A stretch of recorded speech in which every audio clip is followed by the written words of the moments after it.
Les 5 piliers de la naturopathie donc, sont fondés sur, dans un premier temps, le vitalisme, l'humorisme, le causalisme, l'holisme et l'hygiénisme.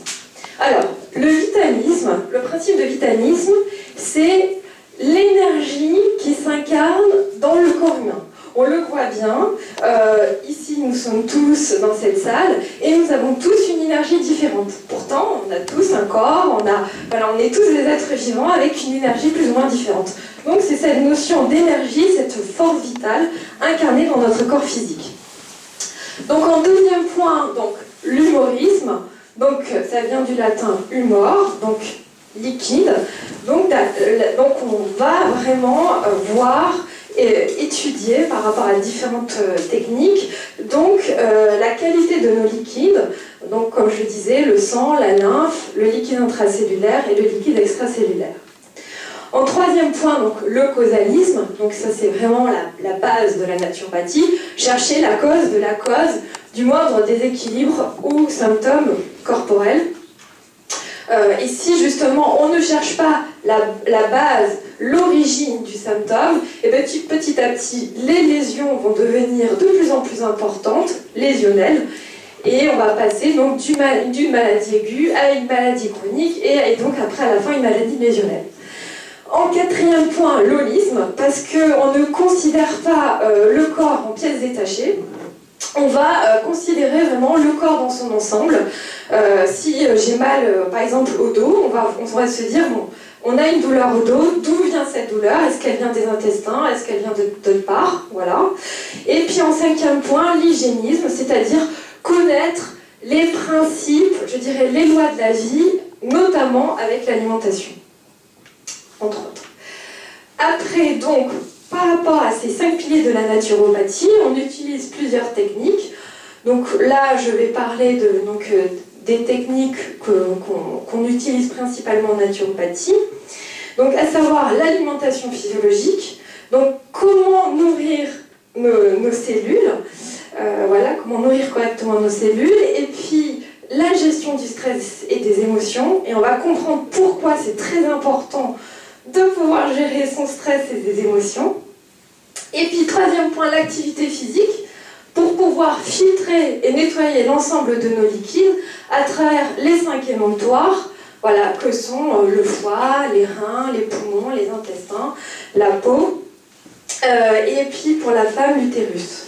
Voilà, après en cinquième, une quatrième technique très importante aussi dans la naturopathie, c'est la spiritualité, parce qu'on estime qu'on est avant tout des êtres spirituels et que voilà, pour qu'il y ait équilibre entre le corps et l'esprit, cela passe par la spiritualité, donc par les méditations ou les prières, on l'entend comme on veut. En tout cas, notre corps, notre esprit ne se nourrit pas que de matière, mais aussi de prière, de silence, voilà, qu'elle soit personnelle ou communautaire.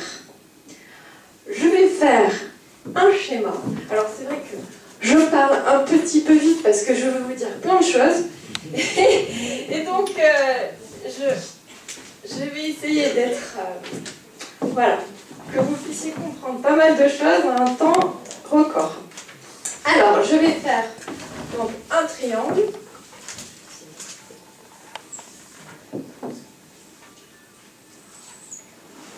Et donc, dans ce triangle, je vais écrire au niveau de la base, donc, cosmos, plus terre. Vous allez comprendre pourquoi après. Après, alimentation plus eau.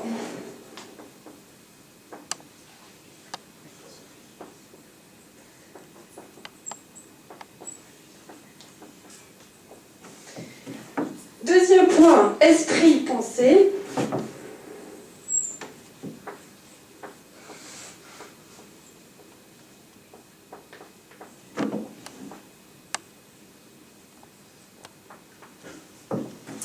Troisième point, émotion.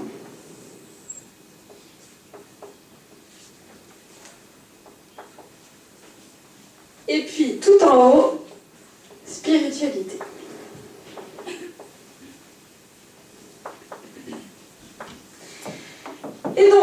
en fait, ces 4 points travaillent ensemble. Si, alors, là c'est la matière.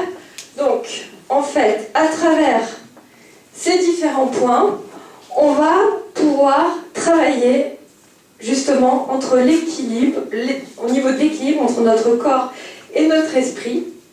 Et c'est à travers ces différents points qu'on va pouvoir nourrir véritablement notre corps. Donc, quand je mets cosmos et terre au niveau de la base de mon triangle, c'est-à-dire qu'on reçoit en permanence des ondes électromagnétiques venues donc, de la Terre et des ondes au niveau du cosmos, et ces ondes sont vitales.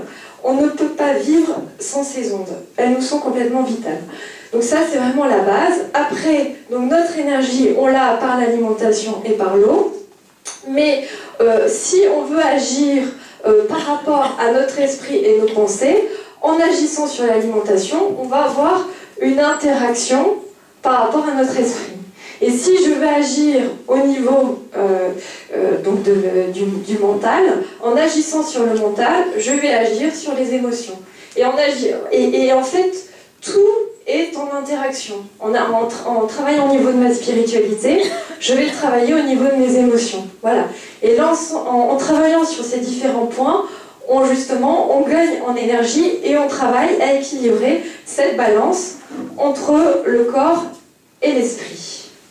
Parce que justement, c'est quand il y a un déséquilibre entre le corps et l'esprit qu'apparaissent certains symptômes et certains déséquilibres corporels et que la maladie peut s'installer.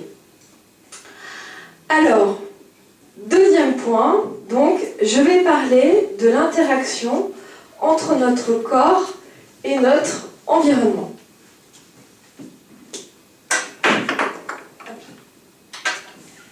Alors, en fait, il y a une composante essentielle que l'on oublie très souvent, c'est l'ensemble des liquides de notre organisme. Parce qu'en fait, si je prends une personne à peu près de 70 kg et que je regarde au niveau de son poids, le sang, la lymphe, le liquide intracellulaire, le liquide extracellulaire, j'ai à peu près 43 kg d'eau. Donc c'est énorme.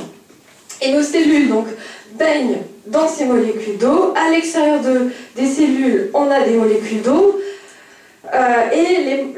L'eau est vraiment l'élément clé dans l'ensemble de nos réactions physico-chimiques, enzymatiques et moléculaires. Sans ces molécules d'eau, on ne pourrait pas digérer, on ne pourrait pas faire... voilà, je vais y revenir. Donc, notre corps est constitué à peu près donc, de 100 000 milliards de cellules. Et aujourd'hui, quand on considère le corps, de façon imagée, c'est comme si on regardait une cellule, on la regarde de l'extérieur et on ne regarde pas ce qu'il y a à l'intérieur. Voilà. Chaque cellule, justement, donc quand il y a une information qui rentre dans la cellule donc devient positive, l'information ressort de la cellule, elle devient négative, et c'est cette différence de potentialité qui va créer le courant électrique à la base de l'ensemble de nos influx nerveux, de nos influx musculaires et de nos influx informationnels. Donc on voit bien l'importance de l'eau, justement, voilà, au niveau du fonctionnement global de notre santé à travers l'ensemble de ces influx.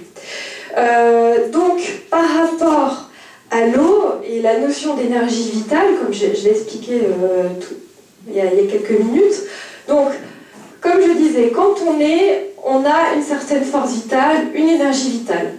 Et avec le temps, on va perdre donc de cette énergie et on va perdre également en eau. Donc on va diminuer cette hydratation corporelle.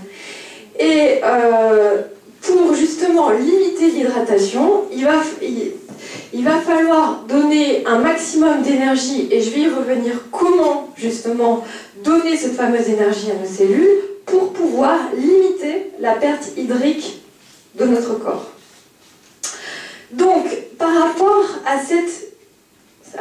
l'eau, donc, comme vous voyez, la qualité est très importante, donc comment se procurer une eau de qualité? justement que l'ensemble de nos influx nerveux, nos influx musculaires, nos influx informationnels puissent se faire correctement. Donc, ce qui est important déjà, c'est de prendre une eau la moins minéralisée possible. Parce que nous n'absorbons pas les minéraux du monde minéral, on n'absorbe que les minéraux du monde végétal. Donc, quand on achète une eau avec, soi-disant, plein de calcium, de magnésium, ce calcium-là, ce magnésium-là, on ne va pas l'assimiler. Ça va être un effort pour notre corps de pouvoir éliminer l'ensemble de ces minéraux. Voilà. Idem pour les jus de fruits, les sodas, on va avoir des minéraux inertes, simplement le sucre en plus. Donc après, le deuxième point, le moins possible de déchets. Donc quand vous prenez par exemple l'eau du robinet, vous allez avoir des pesticides, du calcaire, du chlore. Donc ça va être aussi un effort au corps de pouvoir éliminer l'ensemble de ces déchets. Et puis, troisième point, ça on l'oublie très souvent, quand on prend une eau à la source, cette eau-là va avoir une structure moléculaire. Si je prends une eau qui vient du robinet, une eau qui est en bouteille, je ne retrouve plus cette structure moléculaire. Et l'ensemble des liquides dans notre corps, dans notre organisme, ont une structure. Qui dit structure dit information. Donc, quand je prends une eau en bouteille ou une eau qui sort du robinet, mon corps se dit « mais qu'est-ce que c'est que cette eau ? Elle est complètement déstructurée, elle est complètement morte, elle n'a aucune information. » Et donc, le corps va puiser dans son énergie, dans cette fameuse énergie vitale, pour pouvoir restructurer l'eau. Et puis, j'ai mes fameux minéraux qui, normalement, sont censés me donner le magnésium et le calcium qui ne sert à rien. Et donc, le corps va devoir éliminer tout ça et donc va aussi puiser dans son énergie vitale. Donc je dirais vraiment, pour faire une synthèse de ce que je viens de dire, l'eau n'a d'importance pour ce qu'elle emporte, mais pour ce qu'elle apporte. Voilà. Non, alors, l'eau n'a d'importance pour ce qu'elle emporte et non ce qu'elle apporte. Voilà. Alors, idem pour l'alimentation, parce que au niveau des aliments solides, les aliments ont une structure et à partir d'une certaine température, cette structure moléculaire de l'aliment va commencer à être détruite et le corps ne va pas reconnaître justement l'information dans l'ensemble de ces structures moléculaires et le corps va créer ce que l'on appelle une leucocytose, une augmentation des globules blancs, parce qu'on est vraiment en harmonie avec l'eau que l'on prend, avec l'aliment que l'on absorbe. Dès qu'il y a déstructuration moléculaire, le corps réagit, et là, quand il s'agit notamment de l'aliment, par une augmentation des globules blancs, donc une sollicitation du système immunitaire. Après, par rapport à la qualité de l'eau, il faut savoir que par rapport à nos types de pensée, on va pouvoir agir sur la structure de l'eau. Si par exemple, j'écoute de la musique classique, j'écoute du Mozart, du Bach, là, l'ensemble de mes molécules d'eau vont être structurées, vont avoir une très belle forme. Si par exemple j'écoute du hard rock, c'est l'ensemble de mes molécules d'eau qui va commencer à se déstructurer et donc, comme je vous l'expliquais, la structure même d'une molécule d'eau participe à l'influx informationnel, l'influx nerveux et l'influx musculaire. Donc, encore un autre exemple, quand j'ai une onde d'amour qui traverse mon corps, on pourrait dire que notre corps devient un cristal grandeur nature avec la forme d'un corps humain. Voilà. Donc on voit bien que de notre environnement, de nos pensées, on peut avoir une influence même sur l'ensemble des influx musculaires, nerveux et informationnels. Par rapport à la propriété d'une molécule d'eau. Donc une molécule d'eau, elle est capable de recevoir, d'enregistrer et d'émettre. Donc elle a toutes les propriétés d'une onde magnétique. Elle a les propriétés même du magnétisme. Et c'est grâce à l'ensemble de nos molécules d'eau que le corps reçoit les ondes électromagnétiques du cosmos et de la Terre. Et donc vous l'aurez compris, plus nos liquides sont, je dirais, de bonne qualité et le moins encrassés possible, et plus on va pouvoir recevoir ces fameuses ondes électromagnétiques venant du cosmos et de la Terre. Je peux citer quelques exemples qui montrent justement à quel point ces ondes sont capitales pour notre santé. Des scientifiques avaient pris des lapins, ils les avaient mis dans des cages dont la matière était constituée principalement de plomb, et ils se sont aperçus qu'au bout de 15 jours, ces lapins qui avaient tout pour être en bonne santé, donc de la chaleur, de l'alimentation, ils avaient tout, mais ils n'avaient pas ces fameuses ondes électromagnétiques venant du cosmos et de la Terre. Et bien, au bout de 2 semaines, ces lapins sont morts. Un autre exemple aussi, des astronautes qui s'étaient entraînés, qui avaient vraiment un état, c'était vraiment des athlètes, et au bout de quelques jours, ils étaient crevés, fatigués, ils ont dû revenir sur Terre. Et c'est là qu'on s'est vraiment rendu compte que cette fameuse électronégativité, ces fameuses ondes cosmiques et telluriques étaient vraiment indispensables à notre santé. Voilà pour la partie de l'eau. Là, je vais parler d'une autre partie, c'est la notion de microbiote de nos bactéries. Donc, je vais faire un autre schéma.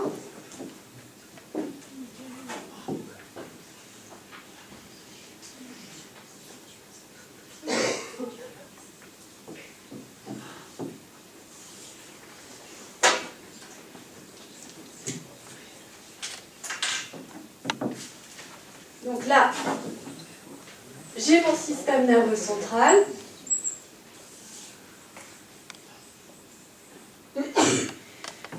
Alors je fais de façon très simple, mais c'est pour que vous puissiez vraiment comprendre la base. Voilà. Donc, là j'ai mon système nerveux central et là j'ai mon système nerveux entérique. Alors système nerveux entérique, ça veut dire intestin. Et là, j'ai mon nerf vague. Alors le nerf vague, c'est ce qui relie en permanence le système nerveux central et le système nerveux intestinal. Alors, donc, je pourrais dire vraiment, pour que vous puissiez comprendre, que ici, j'ai le chef d'orchestre. Voilà. Qui commande. Mais ici, j'ai ma boîte à outils avec justement, donc, alors, ici, il va y avoir production. Donc, 70% des neurotransmetteurs sont fabriqués au niveau intestinal. Donc ça, je vais y revenir. Donc, et puis, nos fameux nutriments, donc, qui sont assimilés au niveau intestinal. Et il y a aussi une production de certains nutriments au niveau intestinal également. Donc voilà, donc je voulais faire ce schéma pour vous montrer que, en fait, les deux sont en interconnexion et que quand j'ai un problème au niveau intestinal, je vais automatiquement avoir un problème au niveau nerveux. Donc, comme je le disais, donc l'intestin, c'est un véritable cerveau, donc à peu près 200 millions de neurones. On peut comparer l'intestin à peu près à un cerveau d'un chat ou d'un chien. Mais par contre, ce qui est très important, et c'est pour ça que je voulais parler de cette notion, c'est qu'on a beaucoup plus de bactéries que de neurones. On a à peu près 100 000 milliards de bactéries par rapport, donc 5 000 milliards de bactéries, et au niveau intestinal, 200 millions de neurones. Voilà. Donc, on comprend l'importance d'avoir des intestins qui fonctionnent correctement, parce qu'au niveau intestinal, donc c'est là où on va avoir nos hormones qui vont être fabriquées aux alentours de 70%, donc adrénaline, dopamine, acétylcholine, sérotonine, GABA. Donc, si vous ne savez pas tout ça, je pourrais y revenir après au niveau des questions-réponses.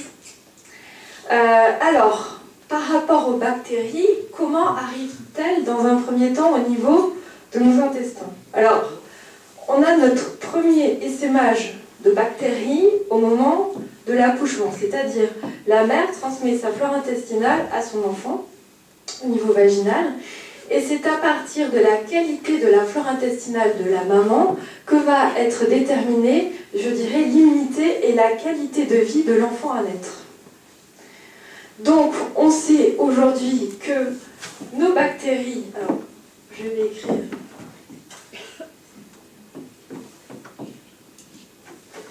donc ici, donc, cellules neuronales,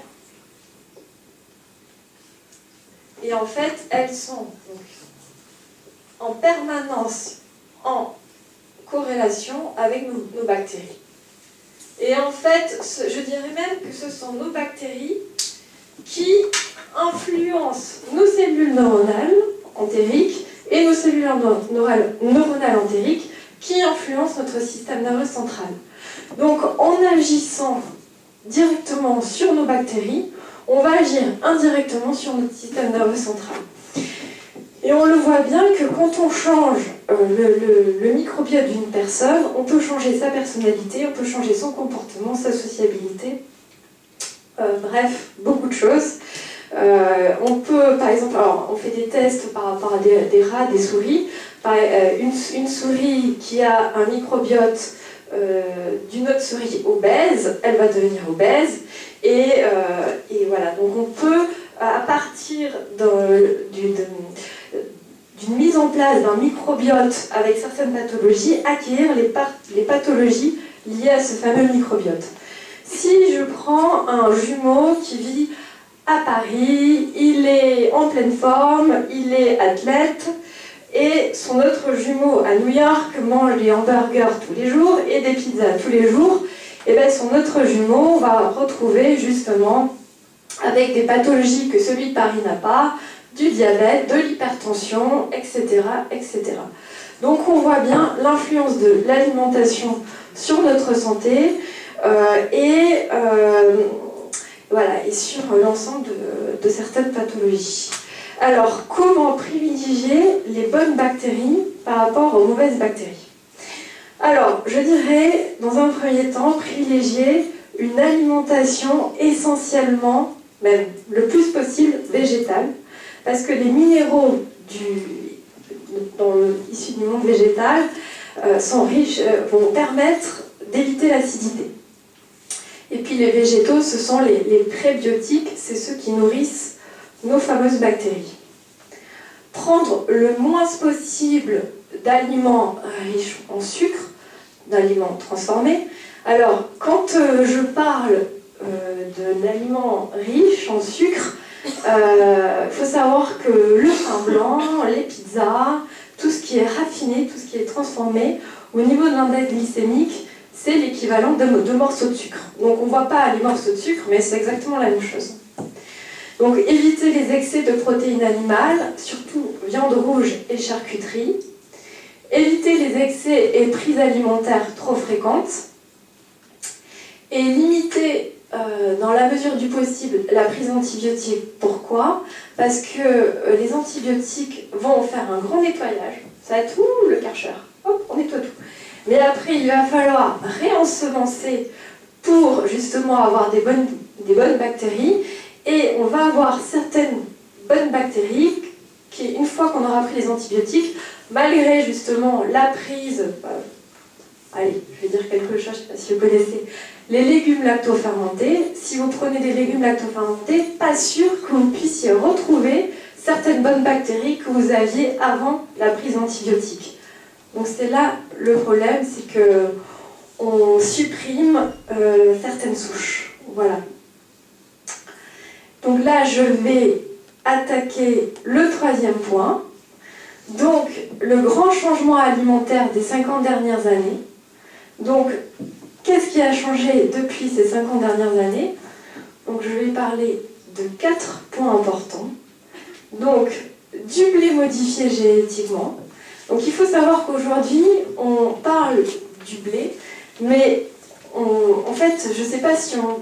Moi, je vais peut-être... voilà. En fait, on est passé d'un blé qui était autrefois à 14 chromosomes et aujourd'hui il est à 42 chromosomes. Donc on appelle ça du blé, mais bon, pour moi c'est plus du blé. Voilà. Donc le patrimoine enzymatique que l'on a pu acquérir de génération en génération, ben, en l'espace de 50 ans, notre patrimoine enzymatique n'a pas pu suivre. Et donc, quand on digère ce blé moderne, eh ben, nos enzymes, elles ne savent pas quoi faire. Elles sont là, ok, moi j'arrive pas, je vous explique ça de façon un peu schématique, mais j'arrive pas à bien digérer ça. Donc on a une hormone au niveau intestinal qui s'appelle la zonuline, qui permet à nos cellules intestinales de fonctionner correctement, et cette hormone devient folle. Et donc ces cellules intestinales, à la longue, elles s'ouvrent. C'est ce qu'on appelle la porosité intestinale.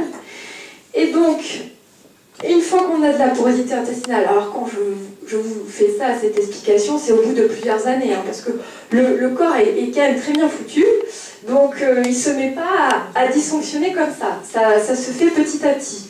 Donc, de la porosité intestinale va créer de la malabsorption, de l'inflammation.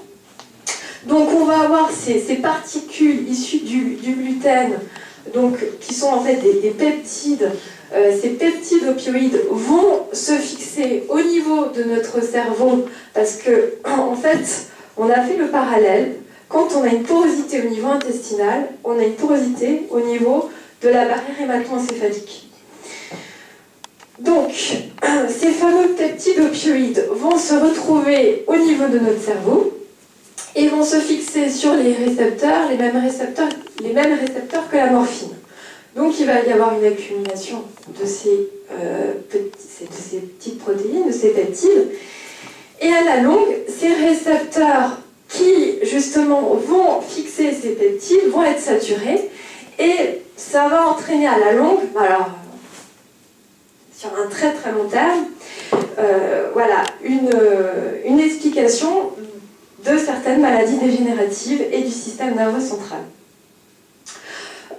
On sait aussi, bien évidemment, que le gluten augmente le taux de glucose dans le sang, beaucoup plus que la prise de viande, de poisson ou de légumes, et que justement l'inflammation qu'entraîne ce fameux gluten modifié génétiquement a des répercussions dans la sociabilisation, le rapport aux autres, l'affectivité et l'apprentissage. Deuxième point, les fameux produits laitiers.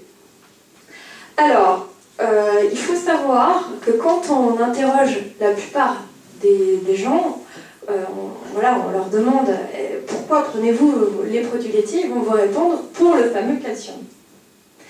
Mais il faut savoir qu'on assimile le calcium d'origine végétale à hauteur de 70-73%, alors que celui d'origine animale, on l'assimile aux alentours de 30%. Il faut savoir aussi que la caséine, qui est une protéine présente dans tous les produits laitiers, prise de façon trop fréquente, est une protéine pro-inflammatoire. Et qui dit inflammation, comme je le disais avec le gluten, dit porosité intestinale.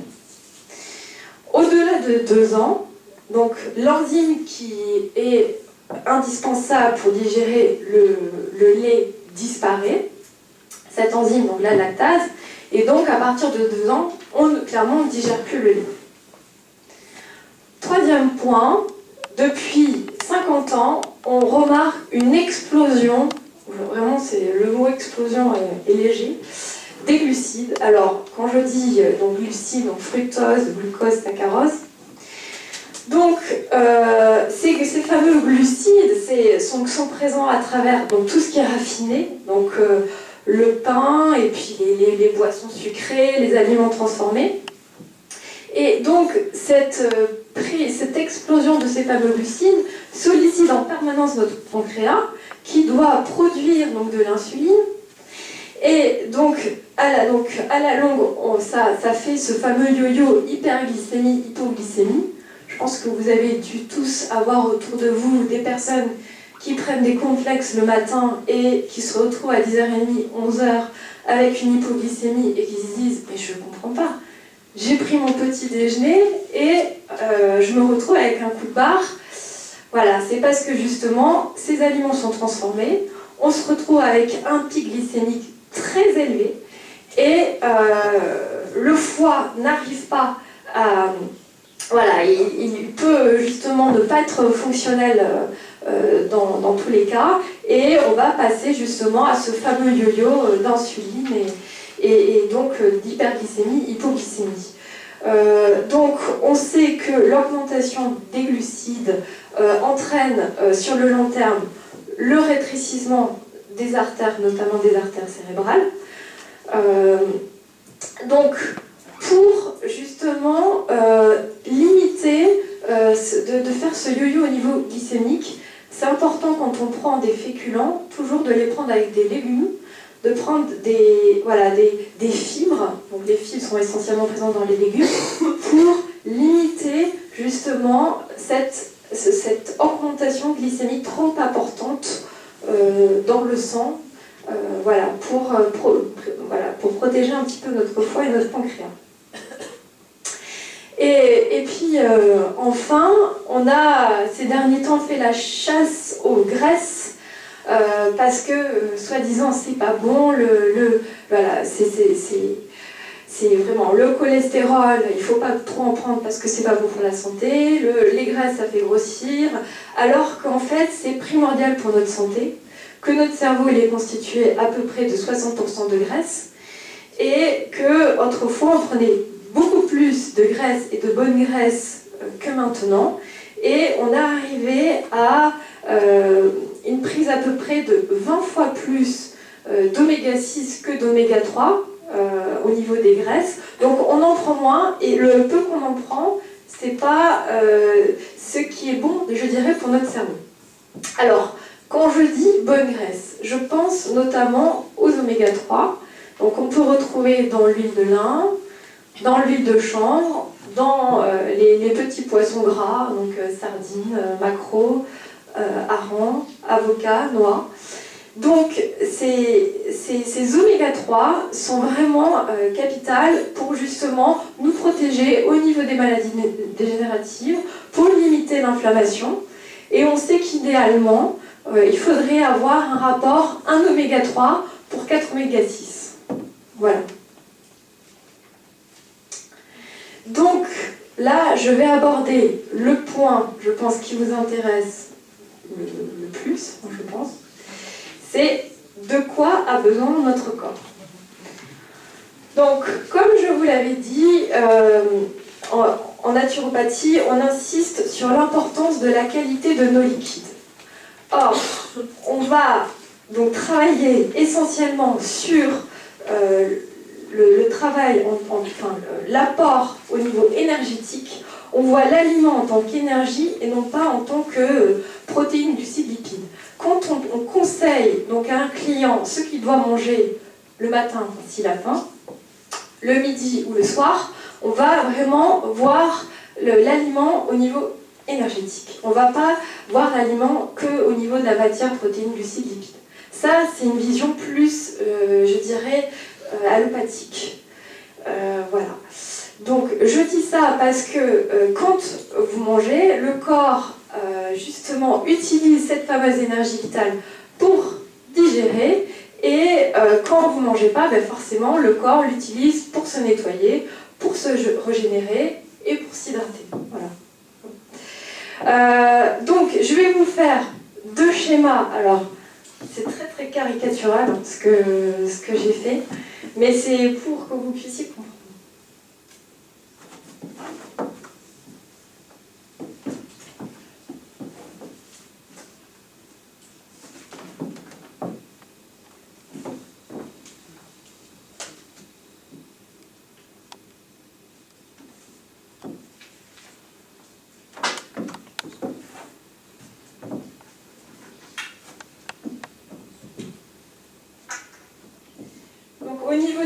déjeuner.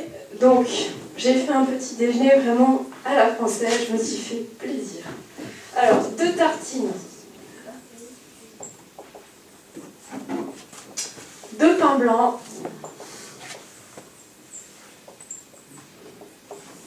avec du beurre et de la confiture,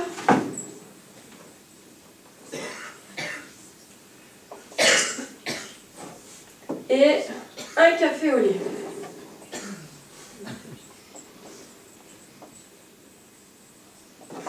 Et là, le petit déjeuner naturopathique, infusion citron-gingembre,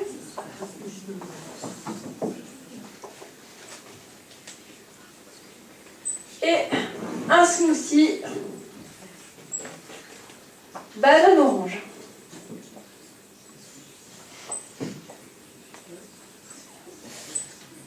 Voilà. Donc, je prends mon petit déjeuner à... Je vais mettre une autre couleur. Je prends mon petit déjeuner à 7 heures. Hop, voilà. Mais, il y a une chose qu'on ne sait pas, c'est que quand on prend un café, alors on prend un café en général après un repas, parce que notre repas est tellement indigeste que si on prend pas le café, on va vraiment pas être en état. Donc, en prenant le café, tout d'un coup, on se sent mieux. Ben, c'est normal parce qu'en fait, on ne digère plus. Donc, de 7 heures à 9 heures, je ne vais pas digérer. Donc, alors, à partir de 9 heures, je commence à digérer, enfin, essayer de digérer ça. Donc, à partir de 11h, 11h30, j'ai mon fameux pic de glycémie. Et c'est là où je me dis, ah mince, j'ai pas mangé assez ce matin. Et à midi, si j'ai pas mangé entre-temps, j'ai fini de digérer. Là, il est 7 heures. À 7h45, ma digestion est finie. Et voilà. Donc, le corps, quand il a pris ça, eh ben, il n'a pas du tout eu le temps de se nettoyer, enfin, voilà, il a utilisé une grosse partie pour digérer, la moitié de son énergie, et puis à partir de là, à 7h45, ben, le corps il utilise l'énergie pour nettoyer ses liquides, enfin pour faire autre chose que digérer. Voilà. Il y a une chose aussi qui est importante. Bon, je me suis pas amusée à étudier l'analyse nutritionnelle en énergie. Enfin, quand je dis énergie, c'est micronutriments, hein, c'est vitamines, minéraux.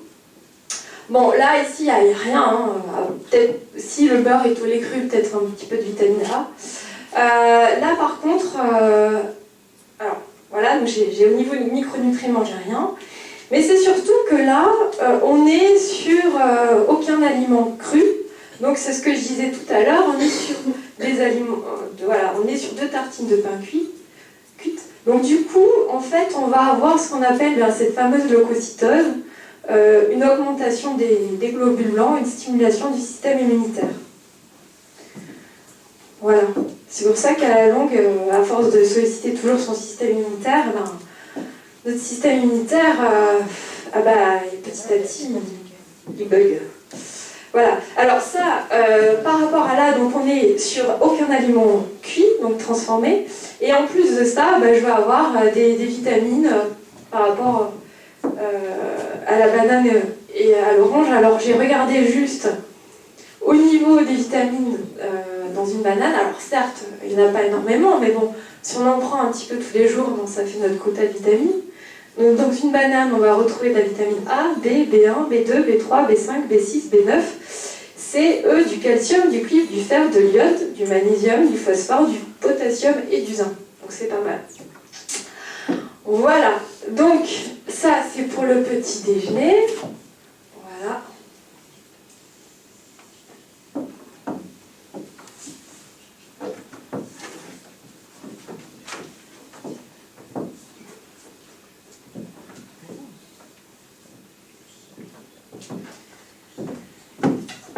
Alors là, je passe au repas de midi. Bon, là encore, c'est très très exagéré.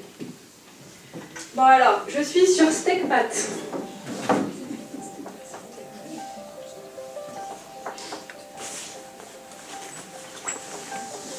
J'ai quand même rajouté un peu de salade.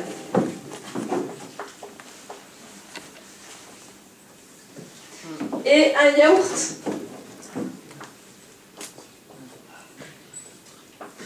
Et là, je suis sur un déjeuner plutôt naturopathique.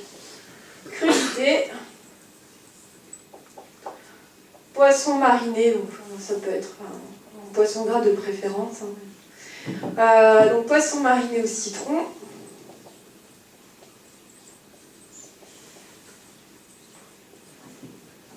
Donc patate douce.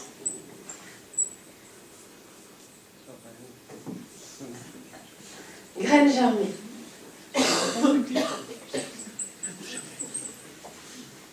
Voilà. Donc déjà, la différence entre ces deux repas, c'est que déjà, là, c'est ce que je disais tout à l'heure, il y a quelques minutes, c'est que en fait, là, on commence par du cru, donc le corps ne va pas stimuler son système immunitaire, donc il ne va pas y avoir de leucocytose, oui, peut-être, il va y avoir moyennement, parce que peut-être si la patate douce est cuite à la vapeur, il y aura une leucocytose modérée.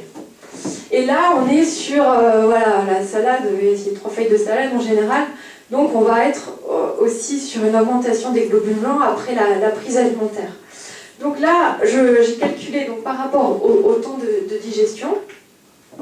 Donc là, si on prend le déjeuner à 13h, alors on n'a pas tous le même temps de digestion, donc j'ai fait une fourchette approximative, donc on va avoir fini à peu près entre 19h et 20h. Enfin 19h et 21h. Et là, justement, comme on a des crudités, donc un apport d'enzymes nutritives, ça va accélérer la digestion. En plus, il n'y a pas ce mélange protéines-amidon, donc je vais y revenir dans quelques minutes pour vous expliquer. Donc le temps de digestion sera plus court. Donc là, on finit entre 16h et 17h.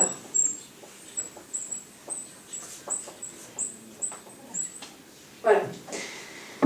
Donc, voilà, après, si on prend un fruit à 17h, on en a pour une demi-heure de digestion, ou une banane 3/4 d'heure. Donc, c'est pas... voilà. Et puis, en plus, là, bon, j'ai pas regardé en termes de nutriments, mais c'est incomparable. Là, on n'est pas du tout sur... là, on donne de l'énergie à son corps. Là, on n'alimente pas nos cellules. Là, on remplit notre corps. On le nourrit pas. Voilà.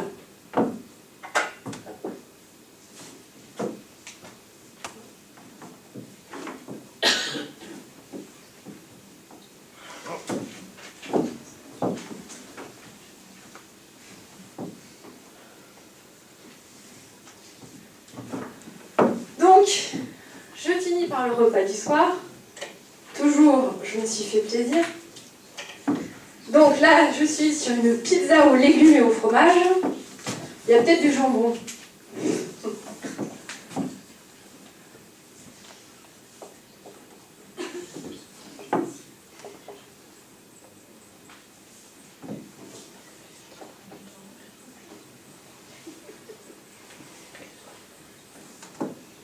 Bon, j'ai pas mis de dessert parce que là, on s'en sort plus. J'ai voilà, une soupe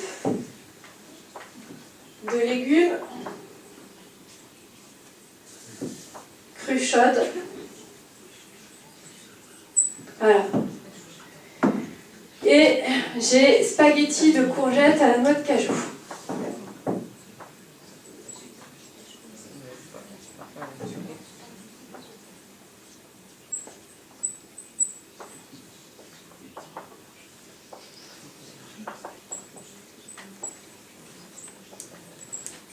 Donc, je commence à dîner à 19h. Donc, on en revient toujours à la même problématique. Là, je commence par du cuit. Donc, augmentation des globules blancs à la fin de mon repas, donc stimulation du système immunitaire pour rien. Et là, on est sous une soupe qui est chaude, mais les légumes n'ont pas été complètement déstructurés par la cuisson. Donc, on ne va pas avoir une hyperleucocyte. Enfin, on ne va pas avoir une trop grosse augmentation de globules blancs. Bon, par rapport à la soupe de légumes crus chaude, bon, ça c'est quelque chose qui est très spécifique à la naturopathie, mais tout le monde ne peut pas digérer ce genre de soupe. Bon, j'y reviendrai après. Voilà, donc là, donc en temps de digestion, donc là, je commence à 19h, je finis entre 23h et 1h du matin.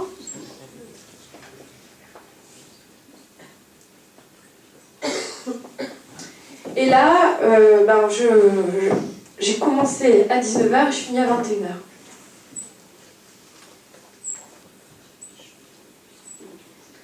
Voilà. J'avais envie de vous montrer ce comparatif au niveau du temps de digestion, parce que c'est quand même parleur de réaliser à quel point en fait on passe notre temps à manger pour apporter des aliments que je dirais morts, qui n'apportent pas de micronutriments et qui utilisent notre énergie.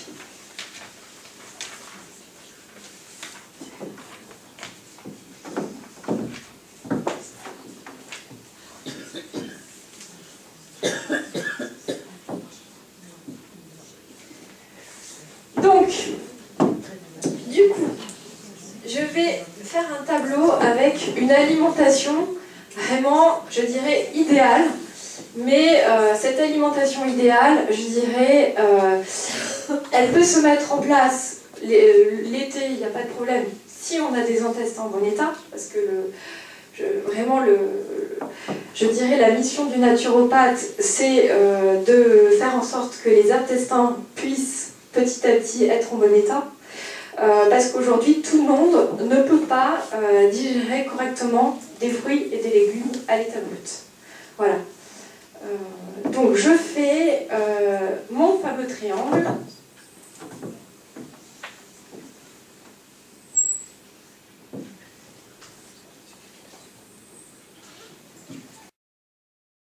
Donc la base, c'est l'eau, parce que en fait, sans l'eau, on l'a vu, on ne peut pas avoir nos influx informationnels, nos influx musculaires, enfin, l'ensemble de nos influx ne peuvent pas se faire correctement. D'ailleurs, je pense que je ne l'ai pas dit, mais si justement on a des liquides qui sont très encrassés, on a beau prendre plein de compléments alimentaires, ça ne servira à rien du tout, parce qu'on ne va pas pouvoir assimiler correctement ces compléments alimentaires. Donc vraiment l'importance de la qualité de nos liquides. Donc la base, c'est l'eau. Après, tout ce qui est légumes et feuilles vertes.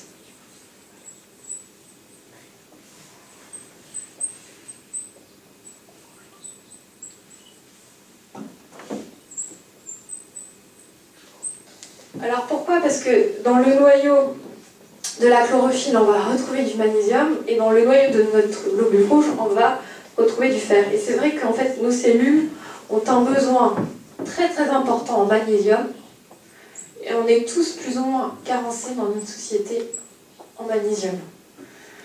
Voilà. Après, feuilles vertes et légumes verts, on va avoir la partie fruits-légumes.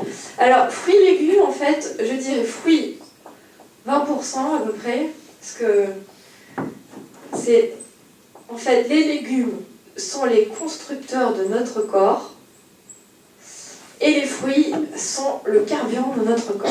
Voilà. Après, on a alors graines germées et légumineuses. Alors, pourquoi j'ai mis graines germées et légumineuses? Parce qu'en fait, quand on parle de graines, donc on parle de céréales, de légumineuses, mais aussi de noix, d'amandes, de noix de cajou, etc. En fait, on a un acide phytique, et cet acide phytique bloque la germination de la graine. Et en fait, à chaque fois que l'on prend du blé qui n'a pas été germé, ou des lentilles, ou n'importe quelle graine, en fait, on ne va pas avoir le meilleur de la graine, parce que cet acide phytique va bloquer l'assimilation des nutriments. Donc idéalement, et ça fait partie des lois de la vie, à chaque fois qu'on prend du riz, enfin là je parle d'aliments pas transformés, hein. Quand on mange du riz, des lentilles, enfin, tout ce qui est graines, on devrait les faire tremper au préalable toute une nuit. Voilà, pour enlever cet acide phytique. Voilà, et aussi la leptine. Voilà, ce sont deux éléments très acidifiants. Après, donc on a les noix et les graines.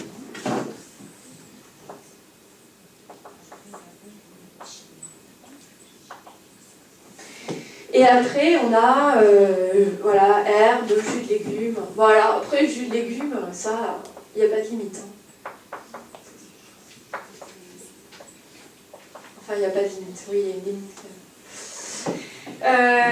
Algues et herbes médicinales.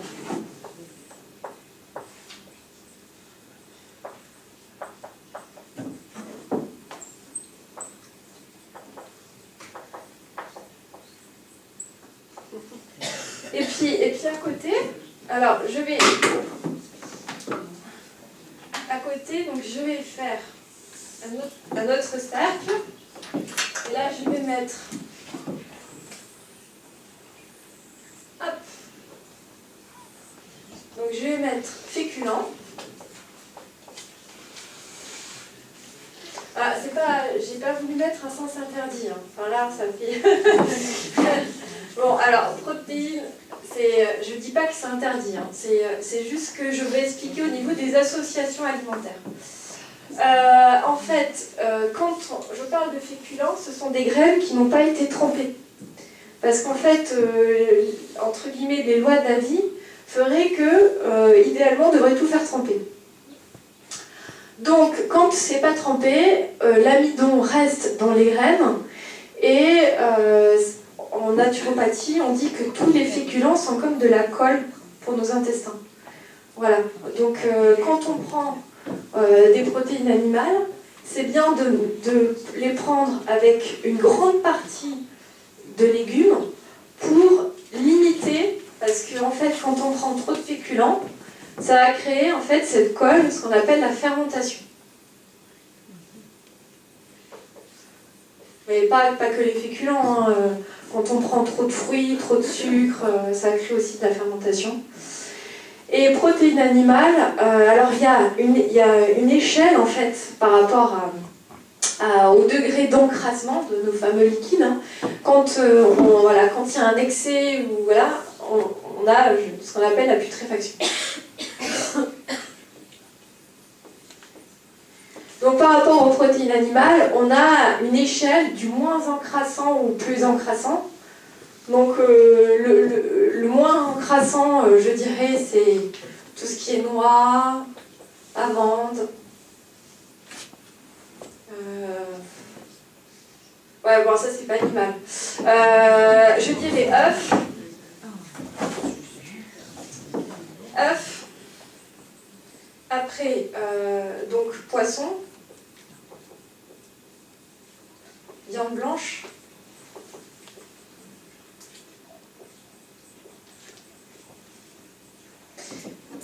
Rouge.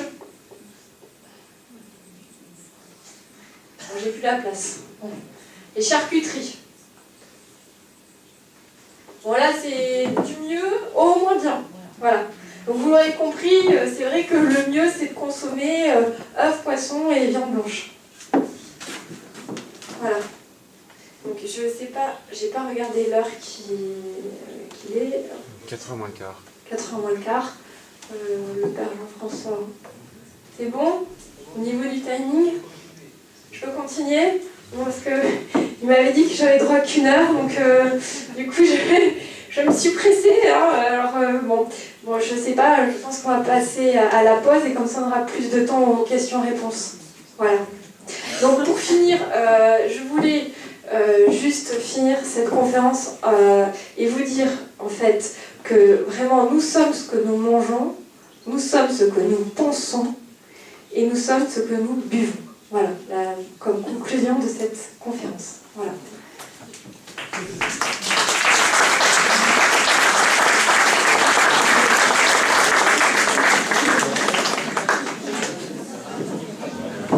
partir de ces informations, je vous propose de former de petits groupes de 4-5 en vous tournant les uns vers les autres pour que vous puissiez réfléchir, préparer des questions, demander des approfondissements et puis comme ça Marie va pouvoir prendre un peu l'air, sera oxygéné et on pourra faire la remontée du débat au bout de 10 minutes. Mais c'est important de pouvoir partager immédiatement sur ce que vous avez reçu et ce que vous connaissez déjà. Merci. Et on reprend dans 10 minutes, ici même.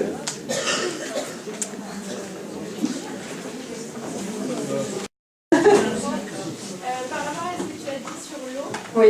je vais avoir peut-être une technique pour savoir comment améliorer une eau, par exemple, pour prendre du robinet. Parce que je pense pas que ce soit forcément bien en bouteille plastique. Et voilà, je sais qu'il y a des filtres à charbon, tout ça, mais qu'est-ce que toi tu préconises? Alors moi, ce que je conseille, c'est d'avoir un filtre à eau suffisamment sérieux. Alors le filtre à eau va faire qu'on va enlever donc, les déchets, tout ce qui est justement pesticides, calcaire, chlore.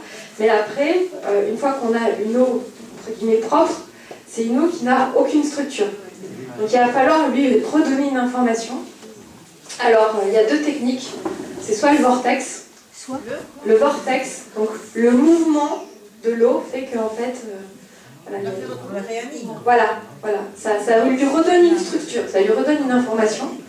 Et après, il y a des pierres, qui restructurent l'eau.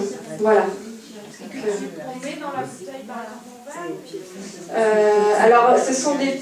En fait, il y a des filtres qui font tout, qui à la fois on filtre et redynamise. Voilà.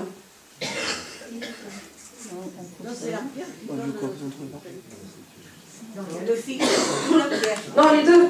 Le filtre va nettoyer l'eau et après la pierre va redonner une information à l'eau. Va justement permettre de restructurer l'eau. D'ailleurs, vous voyez, à l'état naturel, l'eau, quand elle coule, il n'y a jamais d'angle. Et dès que vous mettez l'eau dans quelque chose avec un angle, là, tout de suite, elle perd sa forme, elle perd son information. Toutes nos canalisations, elles sont comme ça, elles sont faites d'angles. Et l'eau, elle veut pas des angles, elle veut que l'infini. Elle veut que les courbes. Voilà. Le fait de battre l'eau, c'est suffisant ou pas forcément pour la dynamiser? Alors, c'est bien parce que justement, ça lui donne une structure, mais je dirais le plus important, et là, moi-même j'ai du mal, hein. Le plus important, c'est de quand on voit cette eau, on lui parle. Alors quand mais vraiment, c'est parce qu'en fait, c'est comme une clé USB, c'est-à-dire qu'ils ont fait des tests justement dans des écoles primaires, ils ont pris 2 bouteilles d'eau, les enfants sur la bouteille d'eau, il y en a une sur une bouteille d'eau, ils ont dessiné des têtes de mort, ils ont écrit des mots qui étaient en lien avec la mort, sur l'autre bouteille d'eau, ils ont écrit vie, amour, liberté, machin, et quand ils ont analysé au microscope, là où il y avait écrit que des mots en relation avec la mort, l'eau était déstructurée. Et puis l'eau où justement il y avait que des mots qui étaient synonymes de vie, l'eau avait une structure. Voilà. C'est pour ça, d'où l'eau bénite. D'où l'eau bénite, voilà. D'où l'importance des mots. Et vu qu'on n'est fait que d'eau, voilà. Est-ce qu'une eau qui a été restructurée par agitation doit l'être à nouveau je ne sais pas, est-ce que si je consomme, je prépare une boisson, je l'agite pour la restructurer, je la bois, mais le reste, est-ce qu'il faut le réagiter à nouveau? Oui. À chaque fois. Et à chaque fois, de toute façon, comme je disais, l'eau ne supporte pas l'angle. Enfin, l'eau est libre, elle ne veut pas être enfermée dans une boîte. Donc, quand on prend une eau à la source, elle est morte au bout de 2-3 jours. Voilà, à peu près. Et de la secouer. Oui, mais de toute façon, au niveau de la recherche structurelle, c'est vrai que la pierre, c'est ce qu'il y a de mieux. On en revient toujours par rapport à cette histoire de magnétisme. Voilà. Voilà. Ces pierres, on les trouve. Bon, comme c'est filmé, On en reparlera, parce que je veux pas qu'on me dise ça y est, la pub. Voilà. Ouais. Parce que pas loin d'ici, on en trouvait. Je sais pas Ouais. pourquoi. Oui, il y a plusieurs solutions. Ouais, il y en a plusieurs. Est-ce qu'une pompe détruit la nature de l'eau? Une pompe Respiration. Une pompe à eau détruit la nature de l'eau. C'est-à-dire si c'est issu d'une structure, comment dire, oui, mais oui, forcément. Parce que de toute façon, ce qui est structuré, c'est ce qui vient directement, là, l'eau qui coule de la nature. Il n'y a que ça qui est structuré. D'ailleurs, au niveau de la richesse informationnelle, où vous avez beau filtrer l'eau et la restructurer, ça vous... l'intérêt, c'est que ça ne va pas prendre d'énergie, votre fameuse énergie vitale, mais il faut savoir que la plus grande des énergies, vous la trouvez dans les fruits et les légumes. Parce que là, vous avez des fruits et des légumes qui ont, par leur structure même en molécules d'eau, ont pu capter l'énergie qui vient du cosmos et l'énergie qui vient de la Terre. Donc là, au niveau informationnel, on est sur quelque chose de beaucoup plus riche qu'une eau que, voilà, on a essayé de faire du petit bricolage pour que ça ne soit pas une eau qui nous enlève notre énergie, quoi. Voilà. Si par exemple on peut vraiment pas, pour des raisons, on est en vacances, on est ailleurs, on n'est pas chez nous, manger des légumes bio, comment on fait pour éviter de manger, on peut les laver, on peut les mettre dans, je sais pas, il y a des techniques pour... Tu pars avec ton extracteur à jus. C'est quand tu mets les légumes pas bio dans un extracteur à jus, les pesticides se collent au fil. Ah oui, on peut se servir de... Ouais, voilà, on a beaucoup moins de substances nocives dans les jus de légumes. Ouais. Ouais. Pour les oméga 3 et les oméga 6, ouais. on en faut combien par jour? Ou par semaine? Alors, en fait, il faut se dire, les oméga 3, il y en a où? Il y en a dans les avocats, dans les cerveaux de noix, dans les graines de lin, dans les graines de chanvre, dans les graines de chia, lin, chanvre, cameline. Noix de coco, l'huile de noix de coco, non? Non, la noix de coco, c'est oméga 6. Ouais. Ouais. En tout cas, en fait, l'intérêt de la noix de coco, parce qu'on fait beaucoup de pubs, c'est que ce sont des acides gras saturés qui ressemblent de façon très proche aux acides gras on peut faire un parallèle avec le lait maternel. Ce sont des acides gras saturés biodisponibles. Parce que c'est vrai que les acides gras saturés ne sont pas aussi intéressants que les acides gras insaturés, mais dans le cas de la noix de coco, ces acides gras saturés ont des chaînes très courtes, donc qui sont très très facilement biodisponibles, et notamment pour le système nerveux. C'est pour ça que dans les maladies Alzheimer dégénératives, on conseille de prendre de la noix de coco ou de l'huile de noix de coco. Pas non plus, pas que ça, mais en tout cas, d'en consommer. Voilà. Et ça Combien il en faut par jour pour des oméga 3 et des oméga 6? Je dirais par jour, c'est bien de prendre une cuillère et demie à soupe d'huile de lin le midi, une cuillère à soupe et demie d'huile de lin le soir, et puis une cuillère à soupe autre, ça peut être par exemple de l'huile d'olive. On fait un petit peu huile d'olive, huile de lin, c'est parfait, le midi et le soir. Voilà. Et si on remplaçait l'eau par le vin? Vous êtes une adepte d'Hildegarde.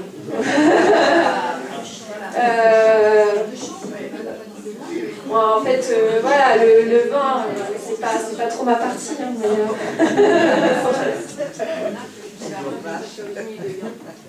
S'il vous plaît, ouais. Pouvez-vous me dire comment on peut faire pour nettoyer des légumes avec des pesticides, par exemple? De toute façon, il faut savoir une chose, c'est que en traitant les fruits et les légumes, on entraîne des molécules chimiques dans le sol et que, en fait, en voulant faire de la rentabilité, petit à petit, on pollue les sols et voilà, je dirais, plus on s'attaquera à la nature, plus finalement on s'attaquera à l'espèce humaine. Donc mettre des substances chimiques dans la nature, c'est une aberration. Mais comment faire pour avoir le moins possible de pesticides? Je dirais, pour moi, c'est vital qu'il faut acheter chez un producteur local, frais et bio, parce qu'en fait, quand on sollicite une économie qui n'est pas locale et qui n'est pas bio, ben on encourage justement de faire des productions de masse et pas de qualité. Voilà. Vous n'avez pas la réponse à ça. Il faut mieux manger des légumes avec malheureusement des pesticides que pas manger de légumes, mais Non, parce que je vous demande ça, parce que il y en a qui m'ont dit, tu mets du bicarbonate, et d'autres m'ont dit non, c'est du vinaigre. Tu as trempé les légumes, alors c'est pour ça que je vous demande. oui, mais il y en a qui mettent du vinaigre. En fait, il y en a qui mettent du bicarbonate et qui mettent aussi du vinaigre pour. En fait, c'est vrai que moi, personnellement, je me complique pas la vie parce que voilà, j'achète bio et puis voilà. En fait, ouais.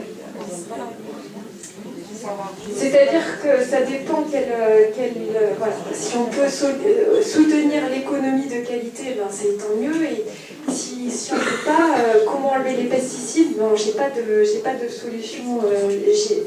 Je me suis pas posé la question. Je ne vous le cache pas. Ouais. Pour les herbes médicinales, qu'est-ce que vous conseillez? Parce qu'on entend parler de certaines algues qu'il ne faut pas manger alors qu'elles sont vivantes, ainsi que les herbes médicinales, maintenant elles deviennent toxiques certaines, alors qu'est-ce qu'il faut? Et les herbes médicinales, c'est-à-dire comment ça vous en prenez Algues et herbes algues. Alors en fait, voilà, au niveau des algues, c'est vrai que les algues qui viennent de Roscoff sont quand même surveillées, analysées. Après, ça dépend où c'est qu'on les achète, mais on peut comparer les algues, je dirais, au niveau 0 de la mer. C'est-à-dire qu'on a algues, petits poissons, grands poissons, et les algues, c'est ce qui pêche le moins les molécules, enfin les déchets de la mer. Donc c'est intéressant. Et puis surtout que dans les algues, il y a des minéraux, et donc quand il y a des minéraux, on ne s'acidifie pas. Voilà. Donc les algues, le mieux c'est acheter des algues qui viennent de Roscoff. Ouais.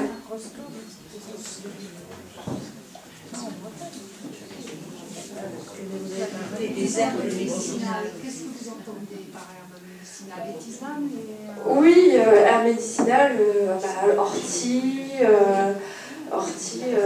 cumin, coriandre, thym, voilà.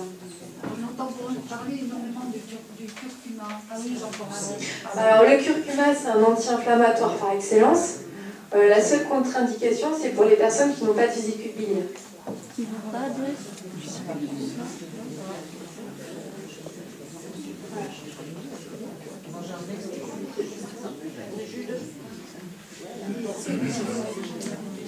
Et les graines de germe.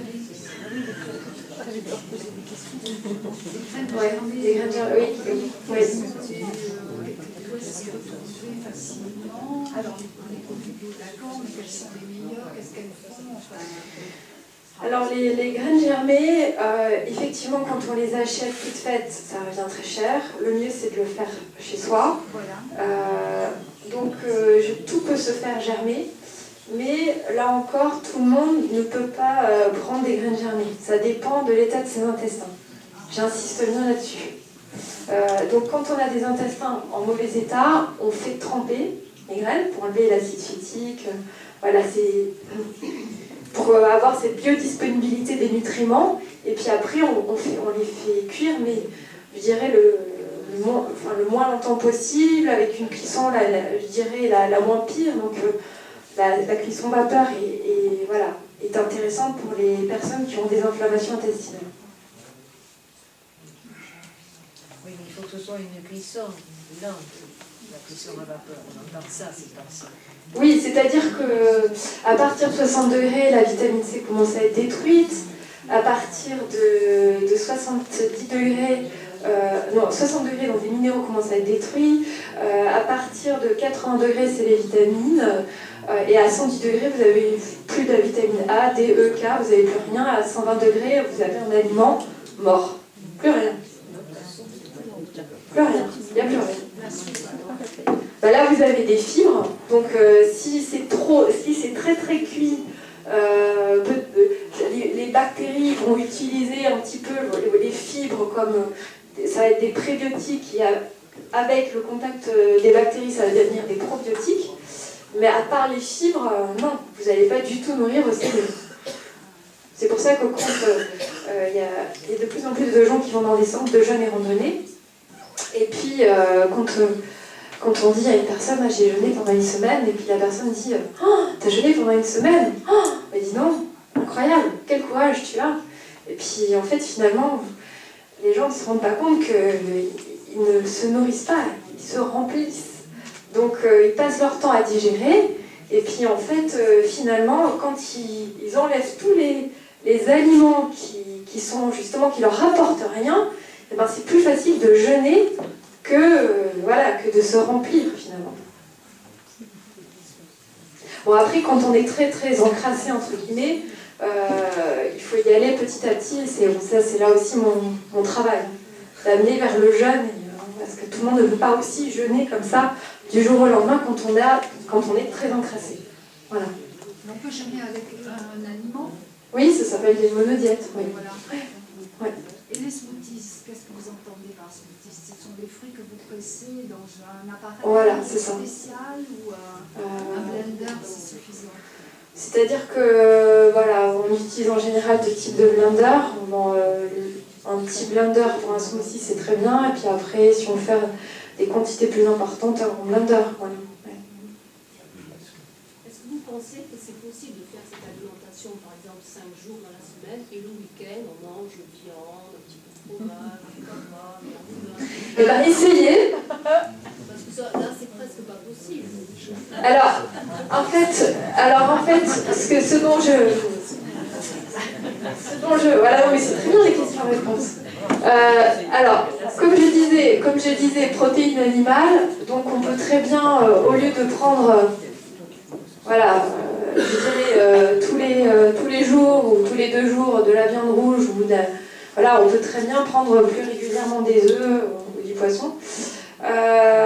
Après, quand vous dites c'est pas possible, en fait c'est une histoire d'éducation, voilà.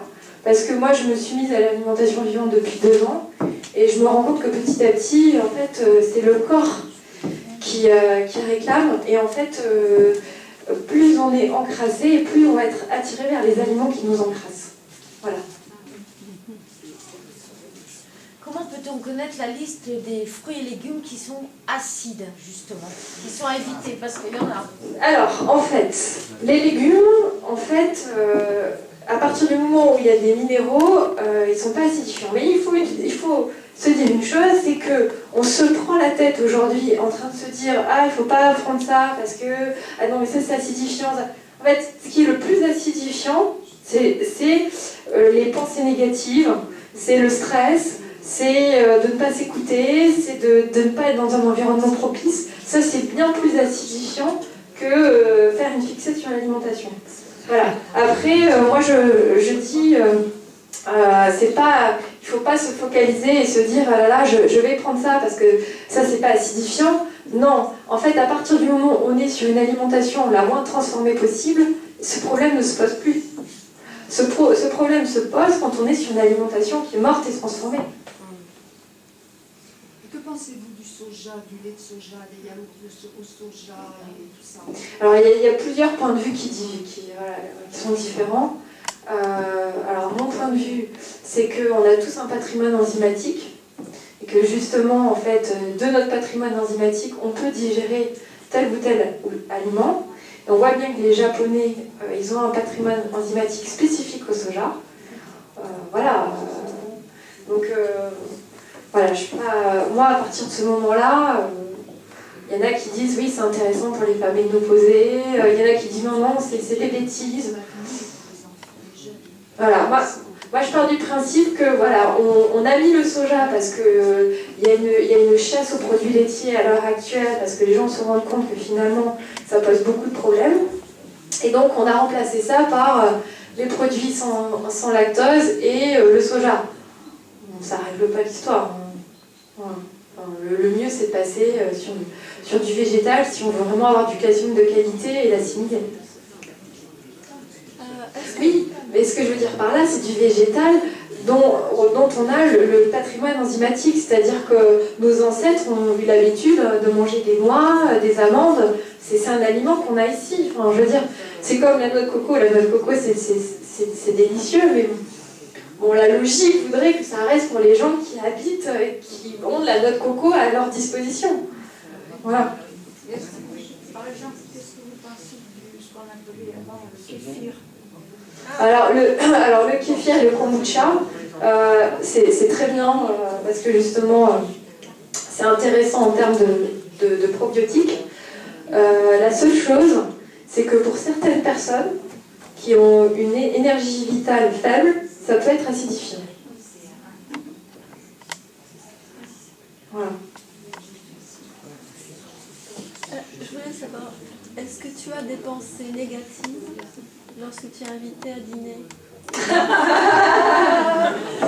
Alors, ma petite astuce quand je suis invitée à dîner ou à déjeuner, comme on l'était dimanche dernier, et ben, je prends un jus de légumes.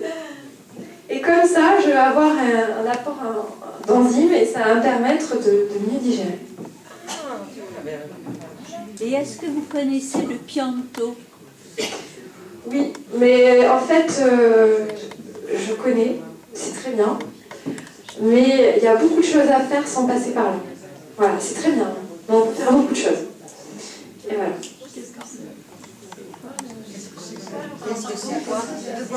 Le pianto, c'est un complément alimentaire. Voilà, le pianto. Tout ça en boutique bio. Parce que bon, je pense que je sais pas, vous l'aurez compris, je suis pas du tout branchée complément alimentaire. D'ailleurs, je compte faire des ateliers d'alimentation santé sur Pau et Biarritz. Donc, si vous êtes intéressé, vous me contactez et puis voilà, je vous dirai les ateliers quand je peux les faire. Voilà. Tout à l'heure, vous avez dit que différentes musiques avaient des influences différentes oui. sur les aliments et sur l'eau. Oui. Ça s'explique comment? C'est par rapport aux notes, par rapport au rythme? Comment ça s'explique? Parce qu'en fait, l'eau, donc une molécule d'eau, elle est capable donc, de recevoir, parce que en fait, une onde, elle émet un courant électrique et un champ électromagnétique. Et à chaque fois que vous émettez une onde à une molécule d'eau, l'eau reçoit l'information, l'enregistre. Voilà. Et donc, quand cette information-là, par rapport à la sonorité, par rapport à la fréquence de la musique, ça va changer sa structure.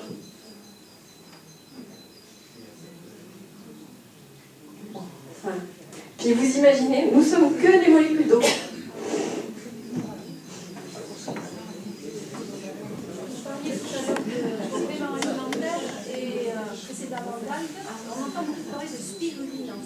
Ah, c'est super.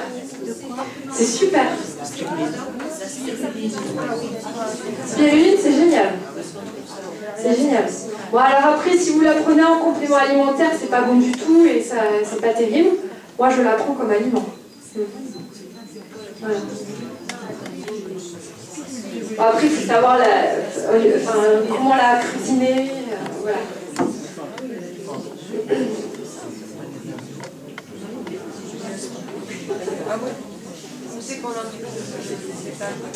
Alors la spiruline, vous en trouvez en boutique bio. Moi personnellement je l'achète sur internet parce qu'il y a une chose qui est très importante quand on achète de la spiruline, c'est qu'elle puisse avoir été séchée au soleil. On en revient toujours pareil à ces fameuses énergies voilà, cette énergie qui vient du cosmos et de la Terre. on ne pourra jamais créer des pommes en usine, hein, c'est impossible. Hein. Voilà, donc spiruline séchée au soleil, c'est comme les fruits secs. Hein. Quand vous voyez fruits secs qui n'ont pas été séchés au soleil, je ne vous conseille pas de les acheter. Voilà. Ah ouais, je l'ai vu. Ah mais oui, oui, alors quand c'est noté, c'est que c'est séché au soleil. Quand c'est pas noté, c'est que c'est pas séché au soleil. Voilà, c'est très simple. Donc pour revenir sur la spiruline, il faut voir que la présence, il y avait certaines fois qui à la base de l'étranger, mais maintenant il y a pas mal de fermes en France qui se mettent à voilà. Bah, c'est-à-dire qu'il y a des spirulines qui sont de plus ou moins grande qualité, dans le sens, on en revient toujours pareil, à la richesse du lieu, au niveau du magnétisme, au niveau ensoleillement. Voilà, il y a... Je n'y connais rien en spiruline française. Voilà, moi... Et quand le paquet est arrivé par la poste, qu'est-ce qu'on en fait? Vous la cuisinez. En fait, il y a plein d'associations possibles. Voilà, c'est... Ouais. Que penser du vitaliseur? Ah, le vitaliseur de Marion. Alors, le vitaliseur de Marion, c'est ce que je disais, c'est intéressant pour les personnes qui ont des problèmes intestinaux. Voilà. Qu'est-ce qui vous a poussé à faire des études de naturopathie?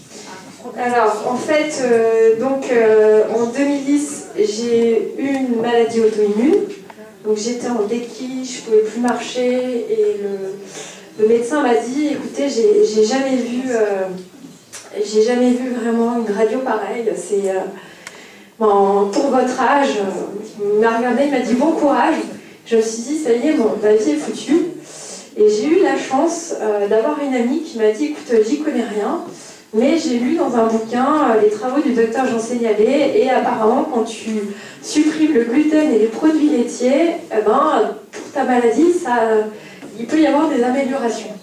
Et donc, c'est ce que j'ai fait, et en l'espace de quelques semaines, c'est incroyable, j'avais plus de douleur, j'étais une personne tout à fait normale. Et puis, en 2015, j'ai perdu ma maman en quelques mois d'une leucémie aiguë foudroyante. Et c'est là où j'ai réalisé, je me suis dit, on est créé à l'image de Dieu, et en fait, comment on peut finir aussi malade et mal foutu? Et donc, j'ai voulu vraiment comprendre ce qui s'était passé. Et voilà, j'ai cherché, et j'ai atterri vers la naturopathie qui a vraiment pu me permettre de répondre. J'ai trouvé vraiment toutes les réponses à mes questions. Voilà. Et là, je me suis dit, je ne peux pas continuer à avoir une vie comme j'avais avant, et je veux vraiment aider les gens à être sur le chemin de la santé et ne pas dire, voilà, je ne comprends pas, je suis mal foutu, je n'ai pas d'énergie, oh là là, non, il y a toujours une solution. Il faut juste, voilà, chercher et vous trouver, voilà. Oui, mais il y a des formations pour Oui, alors moi j'étais sur Paris, j'étais à l'Institut supérieur de naturopathie de Paris, parce que aujourd'hui la naturopathie n'est pas reconnue officiellement, donc il y a tout et n'importe quoi. Donc il y a 2 écoles à Paris, voilà, qui sont quand même très sérieuses, hein, l'ISUPNAT et le Sénato. Donc c'est pour ça que j'ai été me former là-bas. Voilà. Bon, alors après, la naturopathie, de ce qu'on nous a dit, sera reconnue dans 2 ou 3 ans. Donc je l'espère. Voilà. J'espère qu'il y aura vraiment une évolution positive dans ce sens-là. Voilà.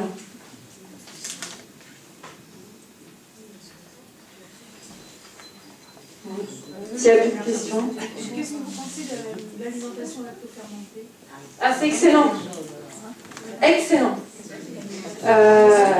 L'alimentation, je dirais que le meilleur des compléments alimentaires au niveau des probiotiques, c'est la lactofermentation. Et que l'hiver, les fruits, ils n'ont aucun goût. Au niveau de la vitamine C, il n'y en a plus beaucoup.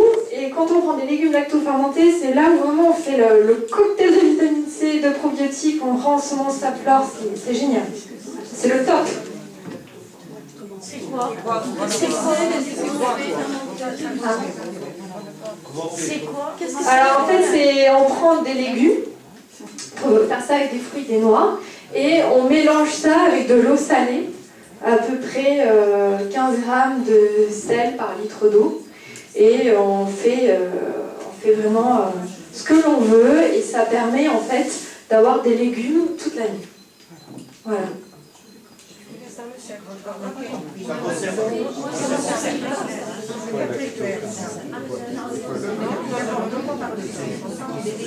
Lacto-fermenté. Déjà. Et alors, pour les autres on les met dans de l'eau salée. 15 grammes par litre. Et il faut 15 grammes de sel par litre d'eau. Voilà. Et là, à partir de là, le sel va faire une réaction par rapport, il va y avoir une réaction chimique, et de là, ça va, entre guillemets, ça va pas cuire le légume, mais quand on va, au bout de 3 semaines, on va avoir des légumes qui à la base étaient tout durs, vont être comme s'ils avaient été cuits par le sel. Voilà, c'est cuit par le sel. Voilà, voilà, confit par le sel. Oui, mais le sel, c'est pas bon pour la santé, le sel. Oui, mais là, en fait, c'est une réaction qui se fait. Et t'as jamais goûté de légumes lacto-fermentés? D'accord. Le chou vert, on ne les cuit pas. Le chou vert, on ne les cuit pas. Non, c'est le sel qui cuit le légume. Des cornichons. Pourquoi dites-vous là plutôt? C'est-à-dire, oui, c'est un lactique, c'est-à-dire au niveau des probiotiques, ça devient des probiotiques. Voilà.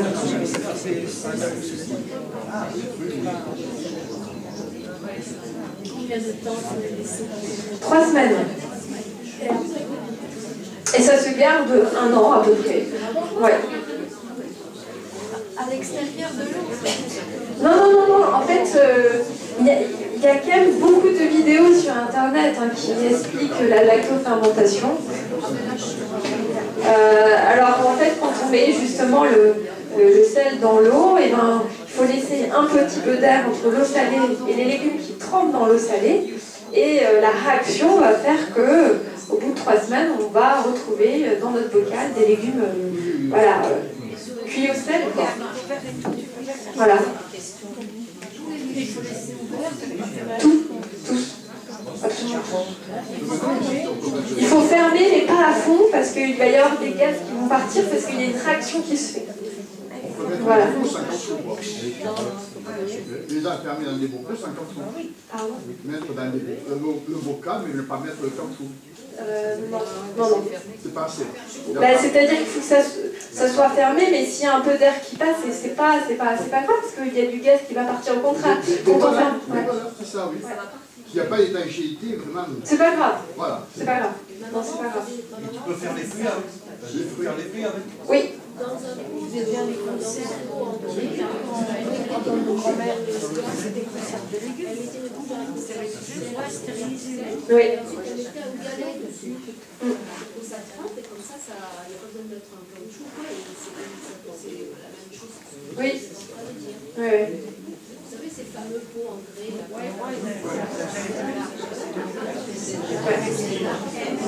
Bon, là j'ai le signe du père Jean-François qui me dit que c'est terminé. En tout cas, merci à vous d'être venus et si vous avez des questions, n'hésitez pas.